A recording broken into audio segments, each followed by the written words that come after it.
ಸಜ್ಜೆ ನೆಂಟಲ್ ಓಕೆ ಸ್ನೇಹಿತರೆ. ಸಜ್ಜೆ ನೆಂಟಲ್ ಅಂದರೆ ಈಗ ನೋಡಿ ನಾವು ಫುಲ್ ಬಿಲ್ಡಿಂಗ್ ಎಲ್ಲ ಸಜ್ಜೆಗಳು, ಒಳಗಡೆ ಸಜ್ಜೆ ಅದು ಇದು ಎಲ್ಲ ಒಳಗಡೆ ಸಜ್ಜೆ ಬೇಡ ನಮಗೆ.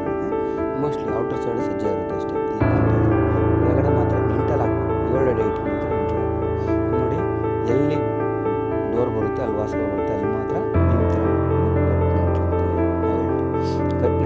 ಕಟ್ ನೆಂಟ್ಲು ಎಷ್ಟು ಬಂಡವಾಳ ಬರುತ್ತೆ ಗೊತ್ತಾ? 2 ಬಂಡಲ್ 10 mm, ಒಂದು ಬಂಡಲ್ 1.5 ಬಂಡಲ್ 8 mm ಅಷ್ಟೇ ಬರೋ ಸ್ನೇಹಿತರೆ. ಇಷ್ಟು ಬಿಲ್ಡಿಂಗಲ್ಲಿ ಅಂದರೆ ಈಗಿರೋ ರೇಟು ನಿಮ್ಮ ಕ್ಯಾಲ್ಕುಲೇಷನ್ ಒಂದು 50 kg, 100-150 kg ಕಂಬಿ ಬೀಳಿಸಿದ್ರೆ ಒಂದು 10 ಚೀಲ 12 ಚೀಲ ಸಿಮೆಂಟ್ ಬೀಳಿಸಿದ್ರು ಅಷ್ಟೇ ಸ್ನೇಹಿತರೆ. ಅದರಿಂದ ಏನೂ ಇಲ್ಲ ಕೆಲಸ. ಇನ್ನೊಂದು ಸ್ವಲ್ಪ ಚೆನ್ನಾಗಿರ್ತೈತೆ, ಗೋಡೆನೂ ಚೆನ್ನಾಗಿ ಕೊಟ್ಟವ್ರೆ, ಕೆಲಸ ನೀಟಾಗಿ ಮಾಡೋದು, ಅದೇನು ಮಾತಾಡೋಂಗಿಲ್ಲ ಸ್ನೇಹಿತರೆ. ಅಷ್ಟು ನೀಟಾಗಿ ಮಾಡೋರೆ, ಅಷ್ಟೊಂದು ಬಿಟ್ಟು ಇನ್ನೇನು ನೋಡಿ. ಇಲ್ಲಿ ಸಜ್ಜೆ ಕೊಟ್ಟರೆ ಥ್ರೂ ನೆಂಟ್ಲು ಬಂದಿದ್ರೆ ನಿಮ್ಮ ಬಿಲ್ಡಿಂಗ್ಗಳಲ್ಲಿ ಪ್ರತಿಯೊಂದು ಮೇಲೆ ಆಜು ಬಾಜು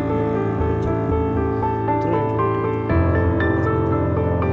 ಮೇಲೆ ಒಂದು ಮೇಲೆ ನೀಟಾಗಿ ಕಟ್ಟವ್ರೆ ಸ್ನೇಹಿತರೆ. ಯಾವುದೇ ಕಾರಣಕ್ಕೂ ಒಂದು ಸ್ವಲ್ಪ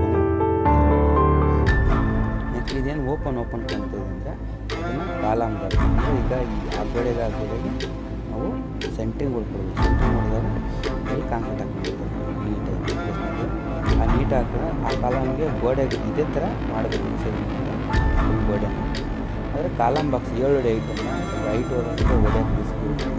ಹಂಗಂತ ಕಾಲಮ್ ಬಾಕ್ಸ್ ಈಗ ಒಂದು ಮೆಶ್ ಹಾಕ್ಬಿಟ್ಟು ಪ್ಲಾಸ್ಟಿಕ್ ಮತ್ತೆ ಮ್ಯಾಚ್ ಆಗ್ಬಿಟ್ಟು ಇನ್ನೂ ಚೆನ್ನಾಗಿ ಸ್ವಲ್ಪ ಕಾಲಮ್ ಹಾಕೋದು ಗೋಡೆ effect, column box effect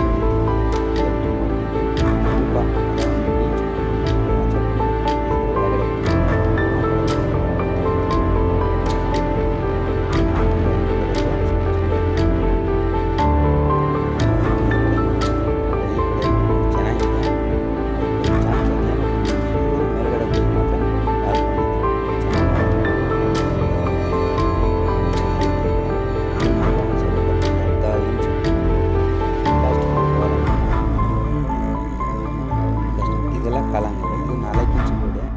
minimum ಅದು ರೂಪ್ ಹೈಟಿಗೆ ಕಟ್ಟಿಸಿದ್ರೆ ತುಂಬ ಒಳ್ಳೆಯದು. ಯಾಕಂದರೆ ಅದ್ರ ಮೇಲೇನೂ ಲೋಡ್ ಬರುತ್ತೆ.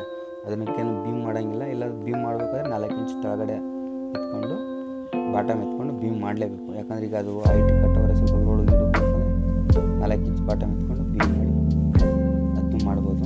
ಅದು ಅದೇ ಥರ ಹೇಳಿರೋದು, ಟ್ರಯಾಂಗಲ್ನೂ ಅದೇ ಥರ ಇರ್ಬೋದು ಮೋಸ್ಟ್ಲಿ. ಇಲ್ಲ ಇದು ನಮ್ಮ ಸ್ನೇಹಿತರ ಬಿಲ್ಡಿಂಗ್ ಓಕೆ ಸ್ನೇಹಿತರೆ, ನಮ್ಮ ಸ್ನೇಹಿತರ ಬಿಲ್ಡಿಂಗು ನಮ್ಮದೆಲ್ಲ. ಆದ್ದರಿಂದ ನಾವು ಸುಮ್ಮನೆ ಹಿಂಗೆ ಹೋಗಿದ್ವಿ, ಸ್ವಲ್ಪ ಫ್ರೀಯಾಗಿದ್ವಿ, ನೋಡ್ಕೊಂಡು ಬರೋಣ ಅಂತ ಫುಲ್ ನೋಡ್ಕೊಂಡು ಎಲ್ಲ ಕಡೆ ತಿರುಗಿಬಿಟ್ಟು ಎಲ್ಲ ಬಿಲ್ಡಿಂಗಲ್ಲಿ ನೋಡಿದ್ರು ಒಂದು ಸ್ವಲ್ಪನೂ ಒಂಚೂರು ಯಾವ ಕಡೆ ನೋಡಿದ್ರು ಕಾಣಿಲ್ಲ.